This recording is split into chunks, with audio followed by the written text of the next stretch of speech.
Welcome to the Mind Spark, bringing you the latest news from around the world. For over a century, the Canada-US border was more than just a line on a map. It was a living symbol of rare trust and enduring friendship between two nations. This border, stretching thousands of kilometers, represented a unique relationship in a world often marked by division and suspicion. It was the world's longest undefended border, a place where fences and barriers were replaced by open roads and shared spaces. Rather than dividing, it connected communities, families, and economies, fostering a sense of unity that was almost unheard of elsewhere. Every day, thousands of people crossed for work, school, shopping, or simply to visit loved ones. For them, the border wasn't an abstract concept. It was woven into the fabric of daily life, a routine as familiar as morning coffee. Families, businesses, and even emergency services operated seamlessly across this invisible line. Ambulances and fire trucks responded to calls regardless of which side they came from, and cross-border business meetings were as common as neighborhood gatherings. The border functioned more like a porous membrane than a wall, allowing a constant, vibrant flow of people, ideas, and goodwill. It was a place where handshakes and hugs were exchanged as easily as goods and services. Economically, this open relationship was a powerhouse. Every single day, billions of dollars in goods and services crossed back and forth, fueling growth and prosperity on both sides. Supply chains were so deeply integrated that the term international trade barely captured the reality. It was in many ways a single continental economy, with products and parts moving seamlessly between factories and markets. Take the auto industry, for example. Car parts might cross the border half a dozen times before a vehicle was finally assembled. This back and forth was a testament to the trust and cooperation that defined the relationship. This partnership didn't just create jobs, it created millions of them, supporting families and communities across both nations.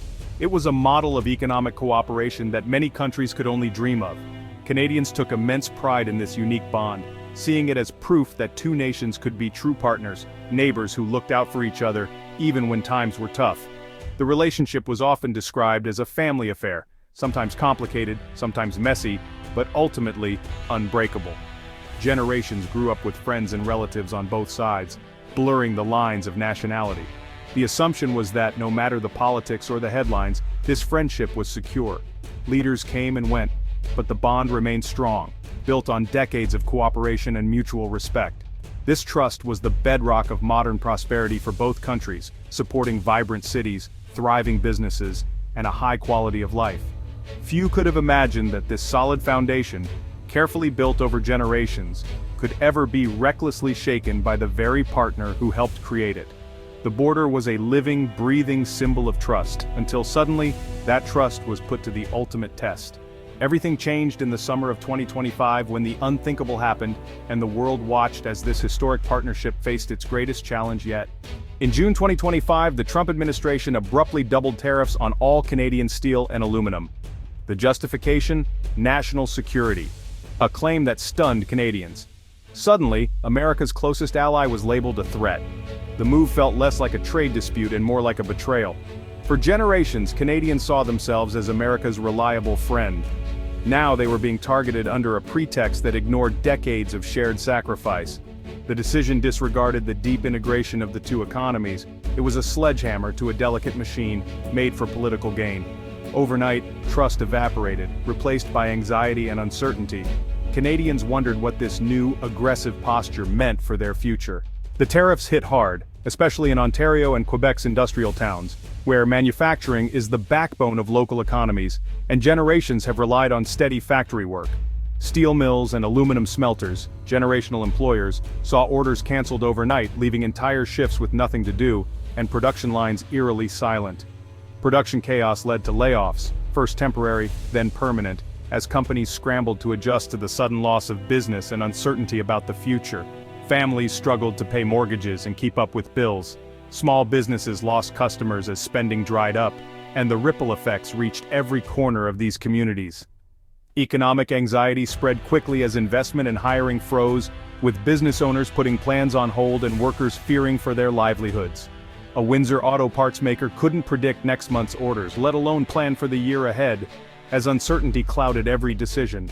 The uncertainty poisoned the broader economy, slowing growth and making recovery seem distant, as even bustling main streets became quiet and empty. The emotional toll was just as severe. Canadians felt betrayed and anxious, unsure if their way of life would ever return to normal. The easy camaraderie of border communities gave way to tension and suspicion, as friends and neighbors now eyed each other warily. The American government was now seen as unpredictable and even hostile, a sharp contrast to decades of close partnership and trust. The tariffs fostered mistrust and resentment on a scale not seen before, fueling heated debates in town halls and break rooms alike.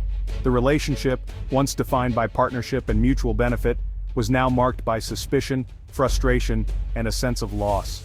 Communities that once thrived on cross-border ties faced an economic winter, with shuttered businesses and lost opportunities casting a long shadow. The damage to trust would not be easily repaired, and for many, the scars of this period would linger for years to come. The Trump administration promised the tariffs would protect American workers. In reality, they drove up costs for U.S. businesses reliant on Canadian steel and aluminum. Auto manufacturers, construction firms, and appliance makers faced higher prices overnight. Supply chains were thrown into chaos. American mills couldn't fill the gap. Production delays and broken contracts rippled through the economy. Prices for cars, homes, and even canned goods rose, fueling inflation. American families found their paychecks stretched thinner. The tariffs hurt more than they helped, punishing the very industries they aimed to protect. The U.S. economy suffered, and the vital trading relationship with Canada was damaged. The policy created more losers than winners, a self-inflicted wound. The cost of protectionism was clear on both sides of the border. The Canada-U.S. relationship is not just trade, it's a single, integrated economic engine. Nowhere is this clearer than in the auto industry, where parts cross the border multiple times before assembly. The big three automakers operate as if the border doesn't exist. Tariffs are like sand in the gears, slowing everything down and raising costs. The energy sector is just as intertwined. Canadian oil and gas power American homes, while U.S. refineries and electricity flow north. Disrupting this system threatens energy security for both nations. Any attempt to target one partner inevitably harms both. The tariffs hit Detroit and Pittsburgh as much as Hamilton and Saguenay. The two economies are conjoined, the health of one depends on the other. The 2025 tariffs ignored this reality to everyone's detriment. Integration, not division, is the source of North America's strength. As the dispute escalated, Canada responded with its own targeted tariffs on American goods. Ottawa's list hit politically sensitive products, bourbon, orange juice, yogurt, aimed at key U.S. states.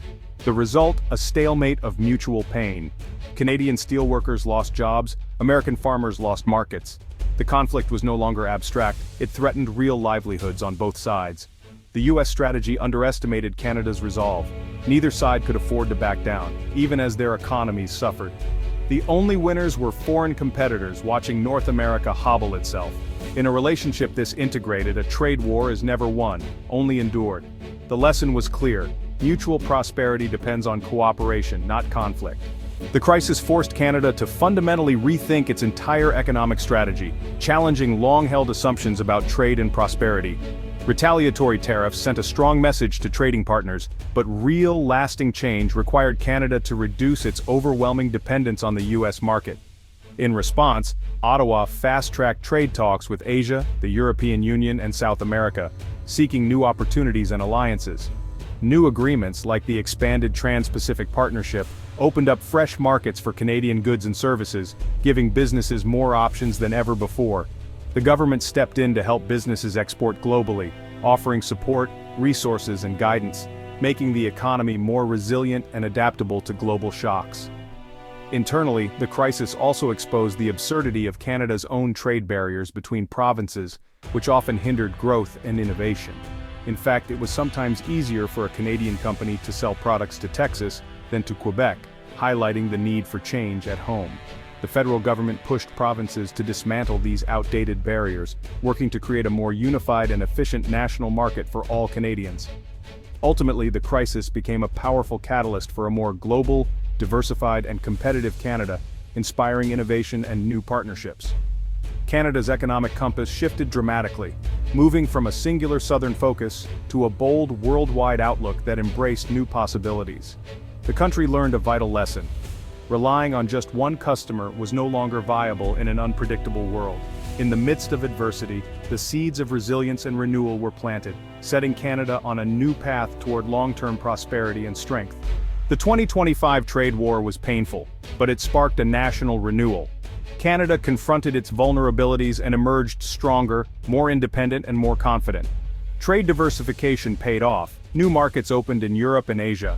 The US remained important but no longer held all the leverage. Canadian businesses became more innovative and globally competitive. Canada's measured response earned respect on the world stage. The country forged new alliances and a more independent foreign policy. The tariff gamble backfired, awakening a new sense of national purpose. Canadians looked beyond their comfortable partnership and reimagined their potential. The border remains a symbol of friendship, but now with a new realism. The harsh lesson of 2025 made Canada stronger and better prepared for the future. Out of crisis, Canada found resilience and a renewed sense of identity.